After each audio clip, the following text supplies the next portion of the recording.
This is one of the most exciting public health stories, and not even public health stories, but exciting stories of human progress. We have rare examples in human history where we have been able to eliminate diseases in this kind of way. The N Fund is celebrating 10 years of existence. Eliminating neglected tropical diseases is indeed possible. Just in the last 10 years, over 600 million people no longer need treatment for these diseases than needed them a decade ago. That number is staggering. That's a lot of people.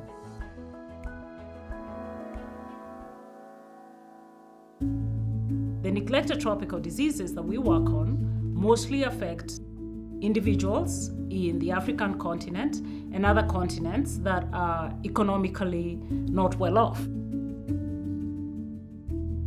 When I came to the NTDs, there was no money. It was an area that was just neglected. And yet the people who are suffering from these diseases, they don't have anything. They cannot do anything. They have been left to the fate. These are diseases that don't make headlines, and yet they are devastating in people's lives. The impact go to really fundamental things that make people happy, make life feel joyful. People become stigmatized, isolated, left behind in society. But now there are medicines that can treat them. That's what the N Fund has been set up for, to ensure that everyone, everywhere who is at risk of these diseases can get access to care. The N Fund was founded by people from the finance sector.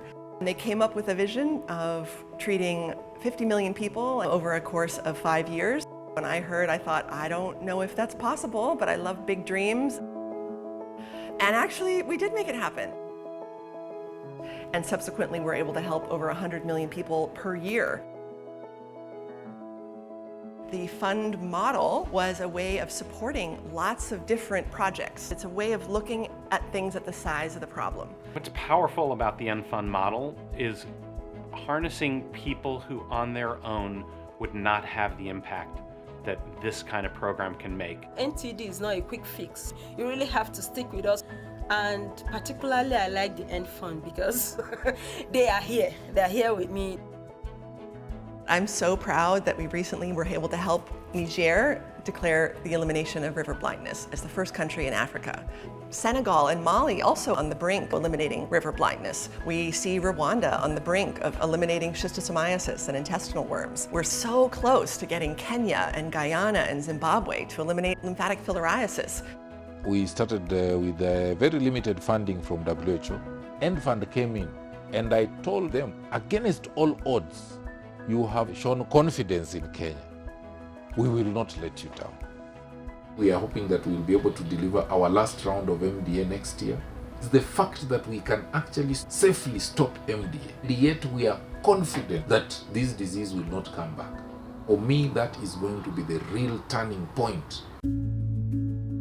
The medicines are donated, and that's a multi-billion-dollar drug donation each year. It really is an issue to deliver the medicines that are available to the people that need them. You have to have the ability to deliver the drugs. It is connecting dots that go across manufacturers, governments, providers, all the way to patients all over the world. And that's what the N Fund has been crucial to enabling. But you can see we are stopped, even with in a four-wheel drive vehicle. So we're just relying on this old truck to pull us out. Suppose we don't have this truck, the option all field staff here will have will be to just walk. We are a grant maker. That means we don't directly implement programs, but we give grants to governments, non-governmental organizations, community-based organizations. They are the ones that distribute the drugs. They know how to talk to the people at the regional level so that the communities begin to trust you. Without those implementing partners, we'd not be talking about these successes. These people are not able to work. They are not able to go to school. They are not able to be productive.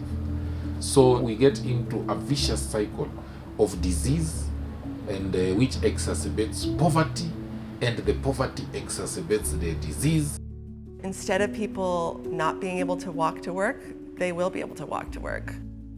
Instead of being blind, they will be able to see and carry out their livelihood. Instead of sitting in school and being so tired that you have your head on the desk, you'll be able to follow what's going on in class. Before you take medicines, you sort of feel bad, but when you're ailing something, but after you take the medicines, that illness, that ill is gone. I have a personal connection to this work because while I was going to school, I was dewormed by my parents. So the fact that I got an education and the fact that I have this job today means it's indeed very possible to economically improve your status. The last 10 years have been about scaling up treatment for people, and the next decade is going to be about scaling down treatment. As you get to the final mile of disease elimination, you've got to be more and more precise. You'll be able to see an end of these diseases largely by 2030. Yet, if we don't keep our foot on the gas, if we don't keep resources coming into this space, we're not going to get there. It's not just about saving and improving lives of the generations that are alive now, but for every generation, for the future of humanity. These diseases don't have to be here. When I think about a world without NTDs, what comes to mind are human accomplishments on the grandest scale. The elimination of smallpox, putting a human being on the moon. These are transformative moments for human history. The End Fund is the critical catalyst without which the elimination will not happen. As a Kenyan and as an African woman, being part of that is a big deal. That you can say, in my lifetime, I saw the elimination. That's a big legacy for us to leave behind.